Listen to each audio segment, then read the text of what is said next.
So today's lesson we're going to learn how to shade in wood, metal and plastic. The second part of the lesson we'll be looking at how to deal with shadow.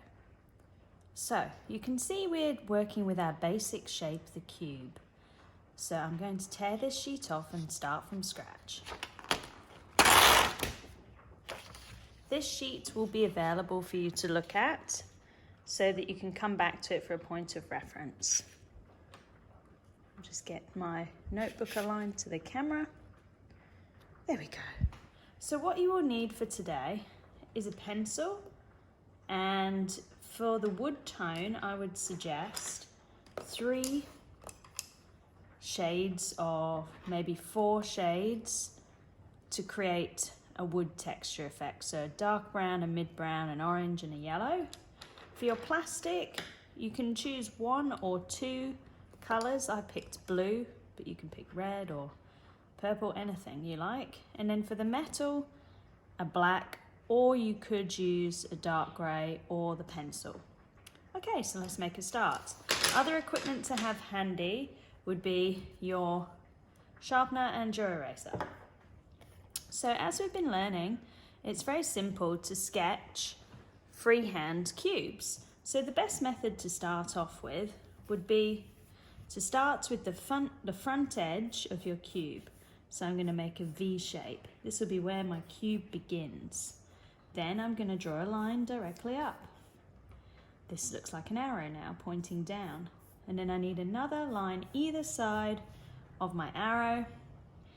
And these lines should be the same length, so that one needs to be a fraction longer. That looks about right. And then I'm going to join the top of these up. The line must be parallel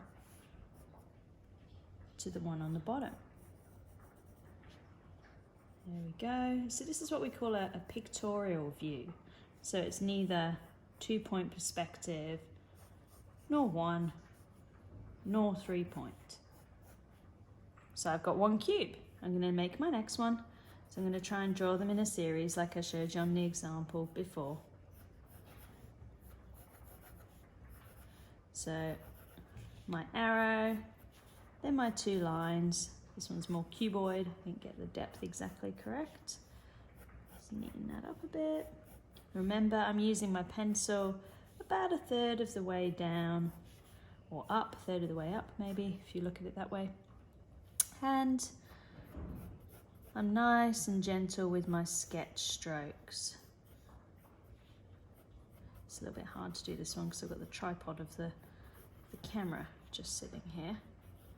Try and get it neat. So I've got my arrow into a sort of a W, and it looks a bit like an open book. Then I complete that top and back edge, like so, nice and sketchy. So we're going to start with our first box, and we're going to complete this texture as wood. So I'm going to grab my pencil, my fine liner, and I'm going to label this wood texture. Now, what we need for wood texture is our base color, which is yellow, a mid-tone, and then a dark tone. You could go 2 shades of brown, and I've got a black to do the edge, but it's not essential for the black, so that's up to you. So first off, I'm going to start with my yellow. So I'm just grabbing the yellow pencil, and I'm going to put a gentle fanning of yellow over each of the surfaces. Notice that I'm holding the pencil not too close to the end. You could hold it around there, or I quite like about 1/3 of the way up from the end of the pencil. So you pick what feels good for you. You need to have a bit of control, but it also needs to be quite free, quite soft. And you're trying to get a general, even, soft yellow across the surface. Next, you'll take your mid-brown. Think about the end of a tree. If a tree's been cut down, you see lots of these circles which signify the age inside the tree.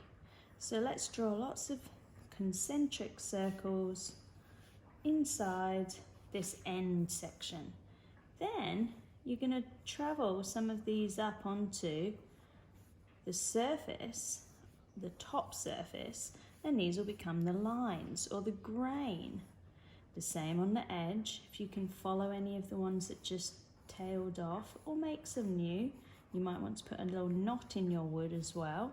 So you might have looked at furniture and wooden products and noticed these lines, which are the grain, and the circles, which denote the end cut of the wood. So from this point here now, I'm going to take my darker brown. I'm going to add some darker lines in between these mid-tones.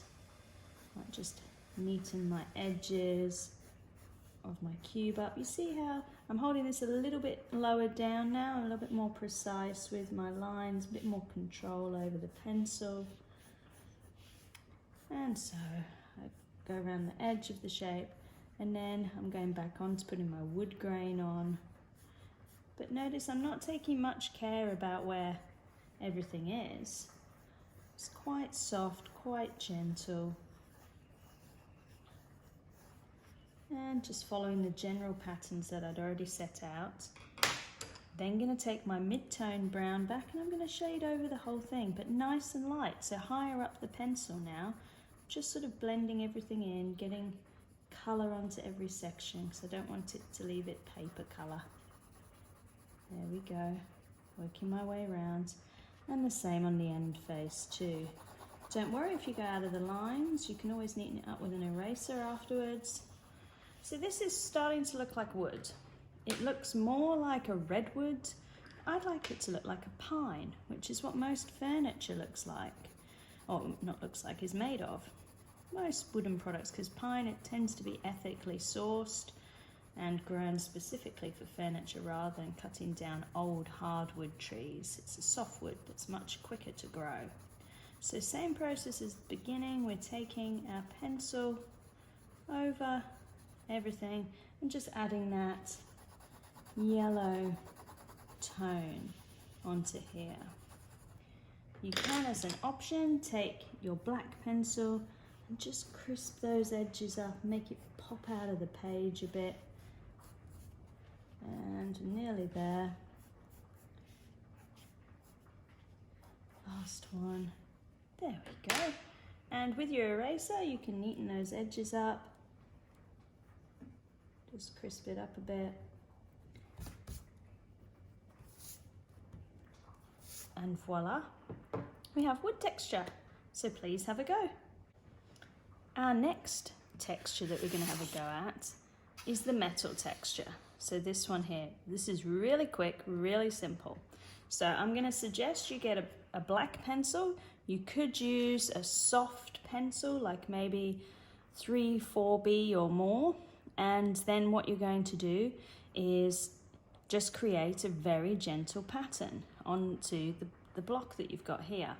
So what I would say is we need to choose a direction for the light, first of all. So I'm going to imagine my light is coming from this side, so the general light, which would mean that this face here is the darkest. So what I'm going to do, I'm just going to neaten this up with my black pencil. Looks more 3-point perspective, this drawing. And on this edge too, just crisp and clarify those lines, the same as if you're using a soft pencil. You would do the same. Okay, so I'm happy with my cube now. So this, being the furthest point away from the main light source, would be the darkest. So get your pencil, go crazy, shade this face in. You can go pretty dark, be a little bit rough with it, put a few extra tones in that are a bit darker, allow some lighter ones too.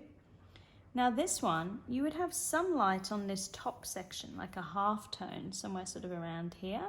Okay, so what I'm going to do is, working from the bottom upwards, actually I'm going to go a little bit higher up my pencil, maybe a bit higher still, just adding some shading and getting a bit lighter still, a bit darker at the bottom. You can go back and fill things in. Now I might just add the extra dark line on there to pop things out. I'm going to put that line back in there just to make it a bit darker here still. That looks a little bit too precise. Let's blend that in. Okay, so you can see I'm being a little bit experimental with things. I can do a bit with an eraser afterwards as well. Now the surface, the top surface, is going to be the one that's the most interesting.